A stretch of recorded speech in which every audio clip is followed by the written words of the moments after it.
So I found myself in this interesting position because I wanted to talk about Succession, HBO's hit show, and I know I'm definitely late to the party. I ended up getting into the show a little bit late, but me and my wife, we finally finished it, and I'd heard a lot of great things about it. Okay, for one, this show has been praised up the ass, and I can definitely see why. Now, when it comes to television shows, I mean, I have seen so many, and it really does sort of take a special type of show to get me really invested, especially today with streaming, and there's just so many different shows out. Like, I remember back in the day, it was either The Walking Dead or Sons of Anarchy or like Supernatural. There weren't all these shows to choose from, but I mean, some of my favorite shows of all time: Game of Thrones, Sons of Anarchy, which I do not care what anybody says, I will die on that hill. Sons of Anarchy is amazing. I fucking love that show. Sopranos, The Walking Dead up until a certain point,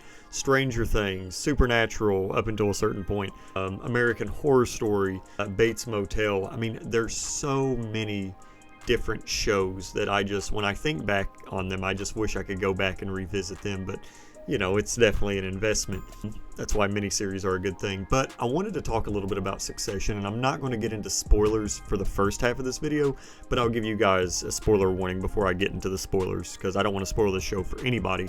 And a majority of the reviews, which, I mean, this isn't a review, but a majority of the videos of people talking about Succession are usually spoiler filled, because a lot of people sort of talk about that final season. So what I'm going to do is I'm going to talk about the show just a little bit and why I enjoy it and maybe why you should watch it. And then I'm going to get into some spoilers, and I'm going to talk about it a little bit because there's some interesting plot points and character development things that I want to just discuss. And I've noticed that on Reddit, I did a lot of Reddit research on this because I just wanted to hear other people's opinions on Succession, and it seems like Reddit is definitely a lot more critical on the show than a lot of other people. People definitely have their opinions, and it's actually really nice to see those opinions on Reddit because I don't, dare I say, a lot of the conversations and a lot of the debates are very intellectual, which is something I really appreciate because it sort of gives me a reason why I should agree with this opinion or that opinion, or sort of take this opinion into account, or just sort of understand it better. But Succession is one of the few shows where, if you noticed, all of the shows that I brought up, a lot of them have a common theme, and that's shocking moments, like character deaths, or especially when you go to like The Sopranos or Sons of Anarchy or Game of Thrones or The Walking Dead. I mean, those shows have all kinds of shocking moments, which are usually character deaths. It's usually a character being taken out of the show. What Succession does that I really like is it doesn't have the death per se, but what death is replaced by is usually betrayal, or almost like a game of chess where it's like, who's going to get one up on another character. And that's something that the show does really, really well. Like, I really appreciated that so much because it gives you a reason to want to tune into every episode because you don't really know what's about to happen. And when it comes to the company, which what Succession is about, is essentially Logan Roy. He's the owner of Waystar. He's owned this business for a long time. He's an older guy, very old, and he has his kids, which is Connor, Shiv, Roman, and Kendall, and essentially they're just running the company. Deals are made, deals crumble. There's a bunch of great side characters with Frank and Jerry. What else? I mean, Mattson, Sandy. I mean, there's so many of these very intriguing side characters, and essentially it is about Waystar Royco, I think that's how you say it, Waystar Royco, and you're just sort of seeing these characters go about their day-to-day lives, but associating themselves with the other characters and the company. I mean, it really shouldn't be as entertaining as it is, but it definitely is. And I did not forget about Tom or Greg, because Tom and Greg have probably one of the best character dynamics I have ever seen in TV. Every single season, their character arcs just escalated so much to where I almost feel like Tom and Greg are some of the most important characters in the show, which I'll get to that in, the spoilers. But each episode, each season, what each season does, and this is something that I really love from TV shows, because I do not really like when there's a plot point that's introduced in a season and then it takes forever to resolve it. Like if something's brought up in season 2 and it doesn't get resolved until season 6, or just something like that, for example, it really does kind of frustrate me, because then at that point you're sort of forgetting about the problem to begin with, and more problems, if it's a good show, more problems are usually introduced, and those have to be taken care of. But what Succession does is it basically gives you a lot of questions, answers all of those questions essentially, puts the characters where they need to be, and then right at the last moment presents another question for the next season. And it's all executed very, very well, except there are some plot points that are brought up. Like, for instance, there's a specific thing that Kendall does. If you've seen the show, you know what I'm talking about, where it essentially flips his life upside down. And you get to see how that is escalated. And it feels like it does get resolved. So when it is brought up, in the further seasons, it doesn't necessarily leave you on that cliffhanger where you're like, oh, okay, well, what's going to happen? How is this going to, resolve? How is this going to be taken care of? It does a really good job of resolving it in the moment, but just to bring it back in, future seasons, but in a very integral way. And that's something that I've never seen done before in television to this extent.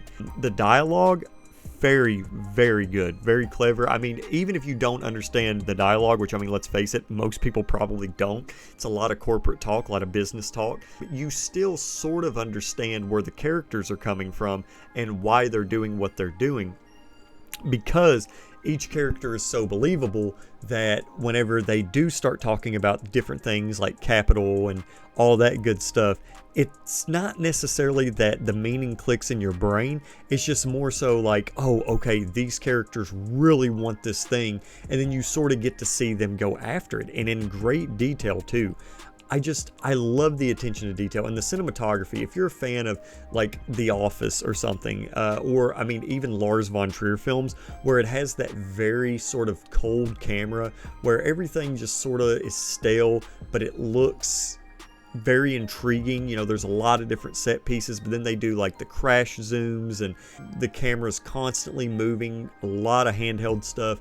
That's basically the way the show is, and some people might view that as amateurish, like, oh, okay, this is very distracting, but I thought it really did a good job of escalating the dialogue and escalating character emotions.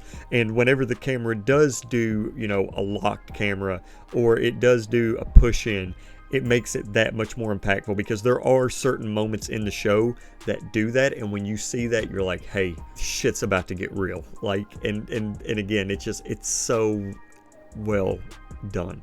There's only 4 seasons in Succession, which, if I'm being completely honest, when I get to the spoiler section for this, I know I'm probably going to get a lot of flack for it, but I do think Succession could have benefited from a 5th season.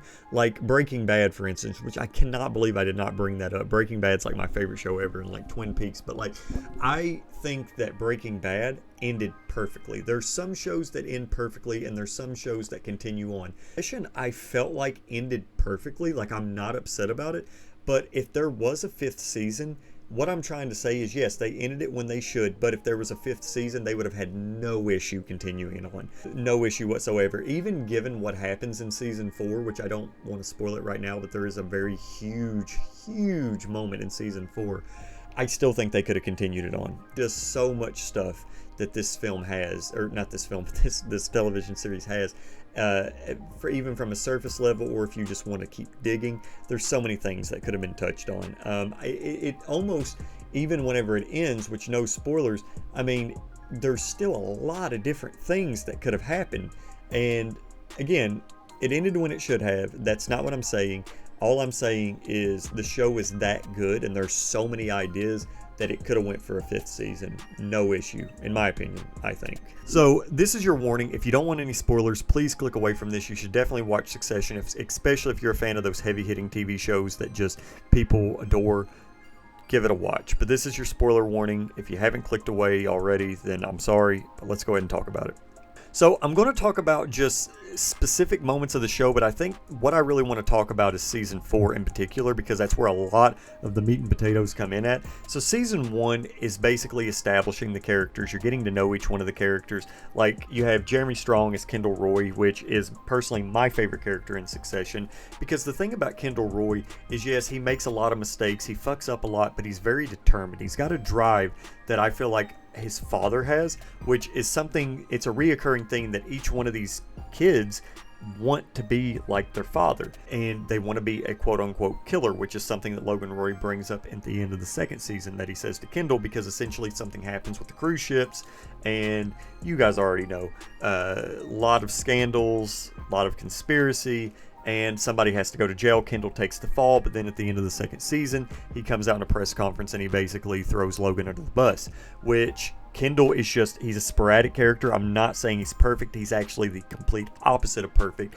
But from a business standpoint, I think Kendall did a really good job of just sort of thinking things. He was definitely a problem solver. I feel like if he would have taken some of the brains that Shiv had, some of the brains that Jerry had, even some of the brains that Connor had, because Connor, played by Alan Ruck, I think is very underrated. I think he had a lot of potential, but I do like how his character ended up, because I feel like Connor is basically almost the martyr of this show, where he had so much potential. He was such, I think, a good-hearted person. He's probably one of the best-hearted people in the show, to the point to where when you see him mistreated, it's very sad, it's very unfortunate, and it's downright unfair, but it needs to happen, I think, to sort of show you what this family is about and what these characters are about and what their true motives are. And I feel like Connor is basically the martyr of the show. And then you have Sarah Snook as Shiv, who I actually really loved. Like, I loved her character in seasons 1, 2, and 3. Like, I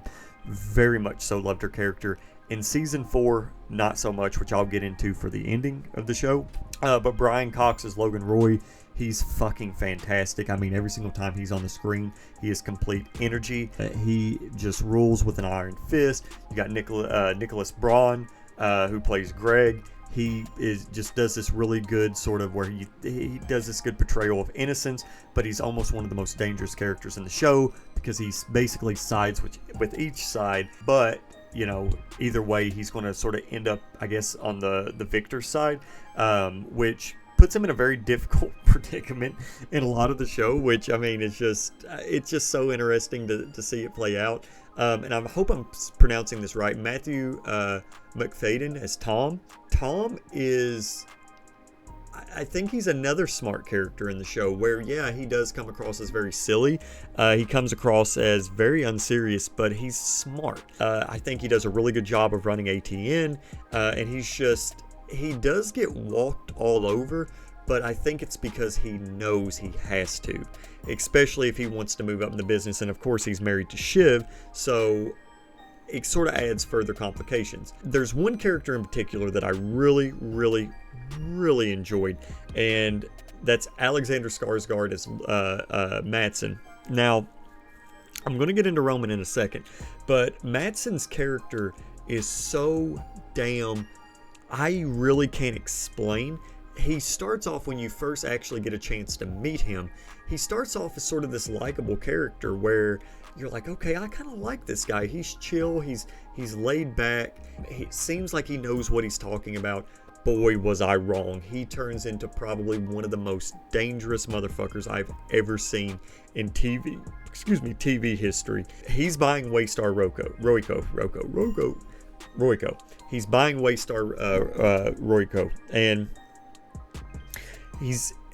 there's just so many things I don't like about him, especially the way that he treats his assistant. And when they go to Sweden, it just makes for some of the more tense moments in the show. The way that season 4 unfolds with the Waystar buyout is just, all the character interactions are just so powerful. I mean, every character comes full circle, I feel like, in the 4th season, which is something that does not happen a lot in TV.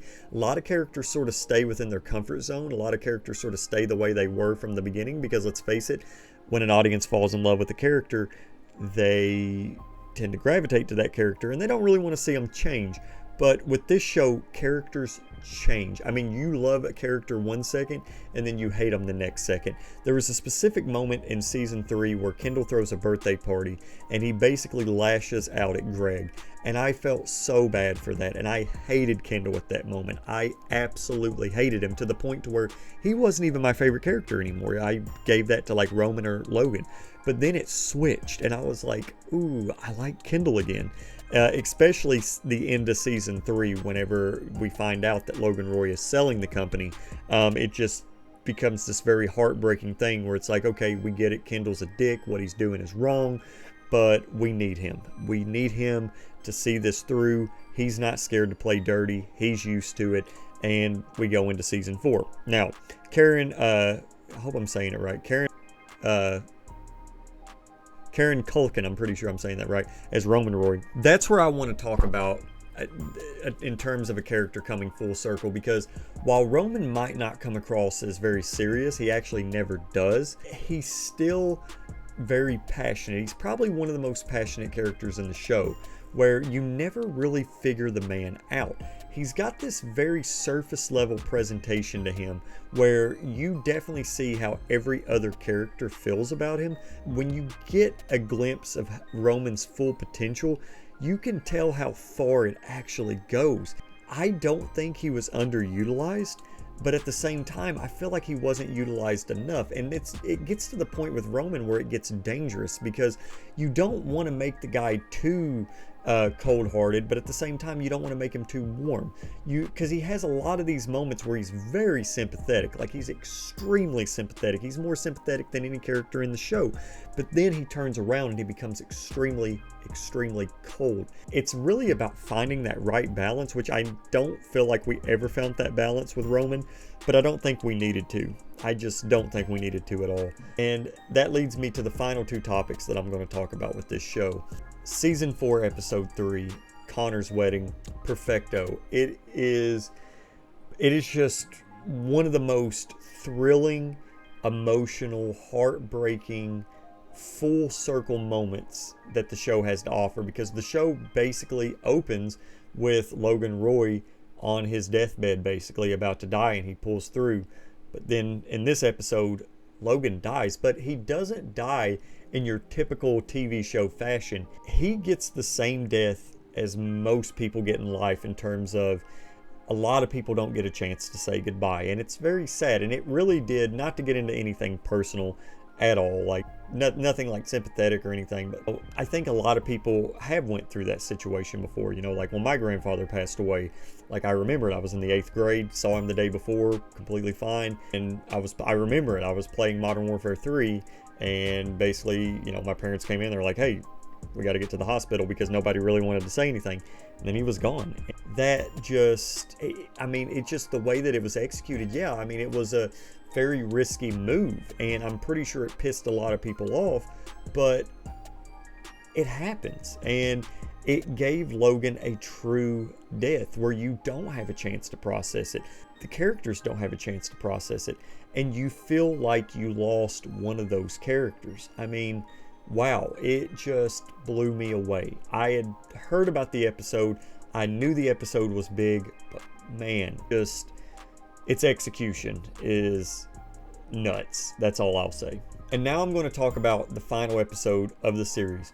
I'm just going to be completely honest. I could sit here and say the show's masterful and we can go on with our lives, watch it, you got my opinion, but I'm going to probably have a controversial take, and that's just how much I care about explaining Succession, because I don't really want to sugarcoat anything, and I don't want to lie. I just want to give you guys my honest opinion. 99.9% of the show is masterful, some of the best writing I've ever seen, very entertaining. I would watch it all over again. The thing is, the last 15 minutes of Succession is where it kind of fell flat for me. Now, I've heard some people say they loved it. I've heard some people say they hate it. I've not really heard anybody in the middle. I'm really in the camp where I didn't like it. Now, that's not me saying that I didn't enjoy the very end with Kendall looking off into the sunset and it ending like that. No, I'm completely fine. I mean, come on, I watched The Sopranos. I mean, you know, you don't really get I guess you could say, I mean, really all I can do is snap my fingers, because I mean that's basically I don't want to spoil The Sopranos. I'm not going to, but you know, the Succession just ends, you know, and all these characters are forced to just reckon with what just happened. And what I'm getting at is, whenever Shiv betrays Kendall and that board meeting doesn't go as planned, I get it. People can say it was meant to go that way, you know. All the kids realized that they were a joke and they were never meant to take over the company. They realized that they would never take over their father's business. They realized they would never be their father. You know, I get that. I get every single statement that was made about, you know, how the show wrapped up. Tom becoming CEO, I love that. I think that was perfect. I mean, the man was willing to go to jail for the company. But it's not that. I think that the characters got a little bit too cynical, to the point to where it wasn't really believable to me.